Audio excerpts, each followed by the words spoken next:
Hola, hoy vamos a ver cómo borrar la memoria caché de cualquier aplicación instalada en OnePlus Pad Lite.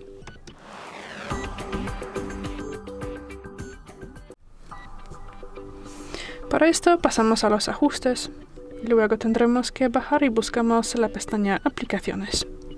Luego administración de aplicaciones, la primera posición. Bueno, y podemos hacerlo con cualquiera. En mi caso será por ejemplo Chrome, pues entramos aquí y luego entramos aquí en uso del almacenamiento. Aquí tenemos la caché, la borramos aquí con ese botón en rojo.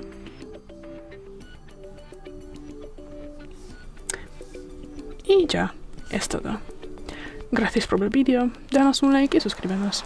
Hasta luego.